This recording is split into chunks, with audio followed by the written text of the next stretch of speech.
Historia de la filosofía, por Nicolás Abagnano, volumen 3, 162, parte séptima. La filosofía entre los siglos XIX y XX. Capítulo 3, Bergson, 693, la duración real. El punto de partida y fundamento de toda la filosofía de Bergson es la doctrina de la duración real.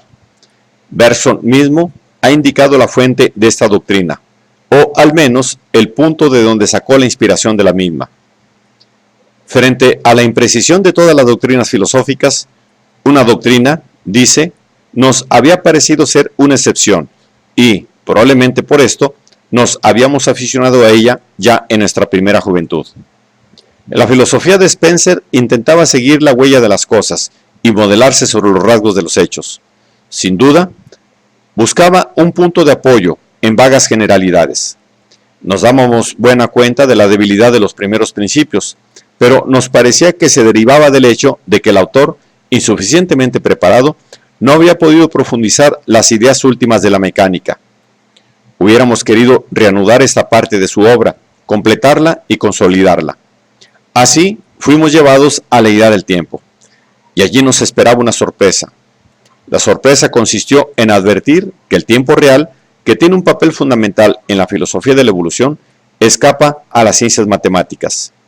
De este modo, la filosofía de Bergson, nacida del intento de profundización de un capítulo particular del evolucionismo de Spencer, se presenta en su origen como la transformación del evolucionismo naturalista de Spencer en un evolucionismo espiritualista, que identifica el proceso continuo, incesante y progresivo de la evolución con el devenir temporal de la conciencia. La duración real es, en efecto, el dato de la conciencia, despojado de toda superestructura intelectual o simbólica y aceptado en su simplicidad originaria. La existencia espiritual es un cambio incesante, una corriente continua e ininterrumpida que varía sin tregua, no sustituyendo cada estado de conciencia por otro, sino disolviendo los estados mismos en una continuidad fluida. No hay un sustrato inmóvil del yo sobre el cual se proyecte la sucesión de los estados conscientes. La duración es el progreso continuo del pasado, que roe el futuro y se acrecienta avanzando. La memoria no es una facultad especial, sino que es el mismo devenir espiritual que espontáneamente lo conserva todo en sí mismo. Esta conservación total es al mismo tiempo una creación total, ya que en ella, cada momento, aun siendo el resultado de todos los momentos precedentes, es absolutamente nuevo respecto a ellos. Para un ser consciente, dice Bergson, existir significa cambiar, cambiar significa madurar, madurar significa crearse indefinidamente a sí mismo. La vida espiritual es esencialmente autocreación y libertad.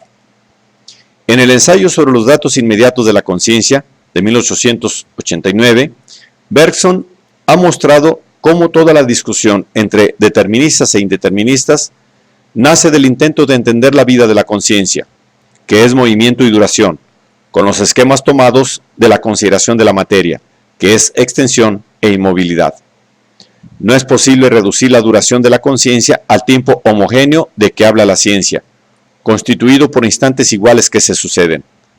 El tiempo de la ciencia es un tiempo espacializado y que por esto ha perdido su carácter original.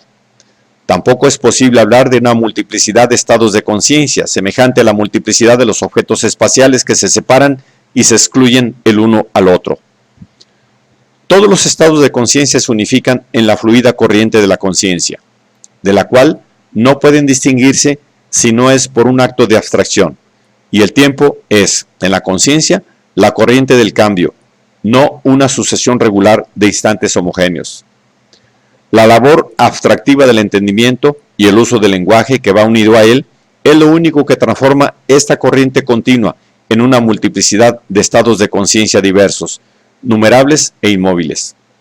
Supuesto esto, no se puede decir, como hace el determinismo, que el alma está determinada por una simpatía, por un odio o por un sentimiento, como por una fuerza que actúe sobre ella. Tales sentimientos, si alcanzan una profundidad suficiente, no son fuerzas extrañas al alma, sino que cada uno constituye el alma entera. Y decir que el alma se determina bajo la influencia de uno de ellos, significa reconocer que se determina por sí misma y que, por tanto, es libre.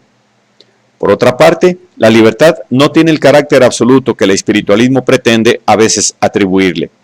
Por el contrario, admite grados. Sentimientos e ideas que provienen de una educación mal comprendida llegan a constituir un yo parásito, que se sobrepone al yo fundamental, disminuyendo en la misma medida su libertad. Muchos, dice Bergson, viven así y mueren sin haber conocido la verdadera libertad. Somos, en cambio, verdaderamente libres cuando nuestros actos emanan de nuestra entera personalidad, cuando tienen con ella aquella semejanza indefinible que hay a veces entre el artista y su obra. La relación entre el yo y sus actos no puede tampoco ser explicada apelando al concepto de causalidad, que permite explicar los vínculos existentes entre los fenómenos naturales y hacerlos previsibles. Los actos libres no son nunca previsibles y, propiamente hablando, no se puede decir que el yo sea su causa, ya que el yo no se distingue de ellos, sino que precisamente vive y se constituye en ellos. La libertad no puede ser definida, porque coincide con el proceso mismo de la vida consciente. Definirla, esto es, expresarla en una fórmula de lenguaje, significa transferirla al plano de la consideración espacial y de los objetos físicos. Pero en este no hay más que determinismo, porque ha desaparecido precisamente lo que constituye la conciencia, la duración real.